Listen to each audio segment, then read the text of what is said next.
دلی سے باہر لال قلعے سے دور 3 مغل شہزادے جنگل کے ویرانے میں شکار کرتے پھر رہے تھے۔ ان کے ہاتھوں میں بندوقوں کی بجائے گلیلیں تھیں۔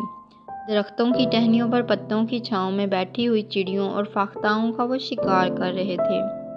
اتنے میں ایک فقیر وہاں آ نکلا۔ اس نے دیکھا کہ 3 لڑکے گلیل سے ننھی منھی چڑیوں اور فاختاؤں کو مار رہے ہیں۔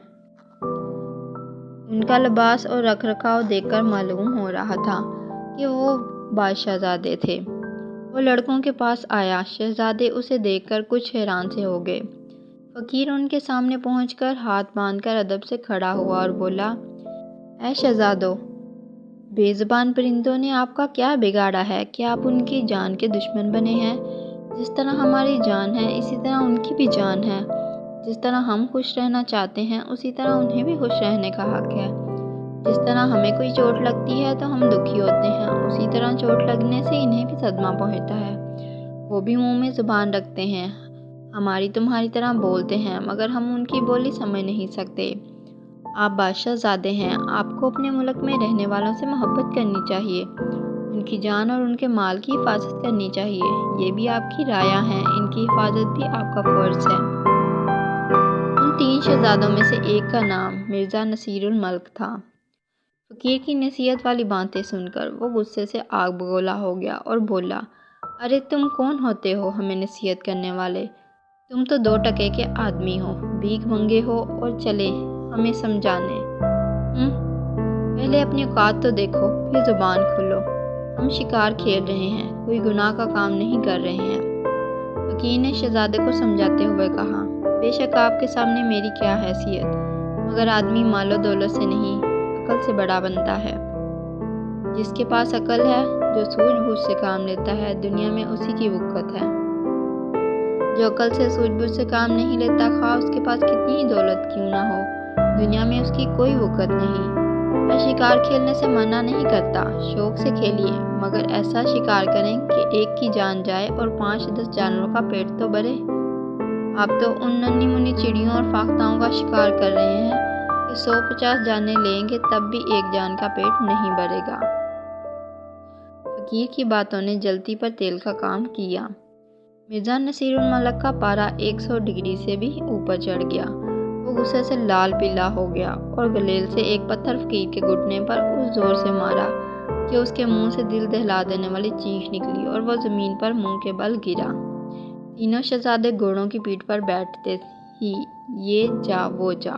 فقیر نے کراہتے ہوئے کہا، ہائے ظالم، تم نے میری ٹانگ توڑ دی، اللہ تعالیٰ بھی اسی طرح تمہاری ٹانگ توڑ دے اور تم بھی زمین پر گھسیٹتے ہوئے چلو۔ یہ بد دعا دے کر فقیر زمین پر اپنے آپ کو گھسیٹتا ہوا سامنے کے قبرستان کی طرف جانے لگا۔ بات آئی گئی ہو گئی۔ دہلی میں 1858 کا خونی انقلاب آیا۔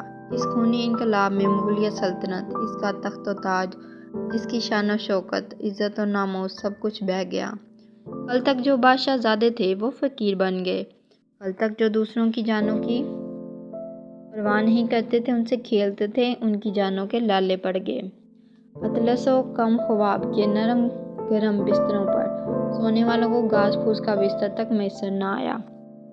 عالی شان محلوں میں رہنے والوں کو سر چھپانے کے لیے چھت نہ ملتی تھی۔ سونے چاندی کے برتنوں میں کھانے والوں کو مٹی کے برتن بھی میسر نہ تھے۔ طرح طرح کے قسم قسم کے ترنر والے کھانے والوں کے نصیب میں سوکھی روٹی تک نہ رہی تھی۔ مرزا نصیر الملک کا بھی وہی حال ہوا۔ وہ بہادر شاہ ظفر کا پوتا تھا۔ اس کی خدمت میں ہر وقت نوکر چاکر ہاتھ باندھے کھڑے رہتے تھے۔ اب وہ ایک سوداگر کے گھر نوکر تھا۔ وہ کچھ دنوں تک نوکری کرتا رہا۔ جب وہاں دل نہیں لگا تو دوسری جگہ نوکری کر لی۔ اس طرح کئی سال بیت گئے۔ ایک دن دلی کے بازار میں لوگوں نے دیکھا کہ ایک فقیر، جس کے چہرے بشرے سے لگتا تھا کہ اس کا تعلق مغل خاندان سے رہا ہوگا، گھسٹتا ہوا چل رہا تھا۔ فالج کی شدید بیماری کی وجہ سے اس کے دونوں پیر بیکار ہو گئے تھے۔ وہ چلنے پھرنے سے معذور ہو گیا تھا۔ وہ ہاتھوں کو زمین پر ٹیک ٹیک کر اپنے آپ کو اس طرح گھسیٹتا جس طرح کل شہزادوں کو نصیحت کرنے والا فقیر اپنے آپ کو گھسیٹ رہا تھا۔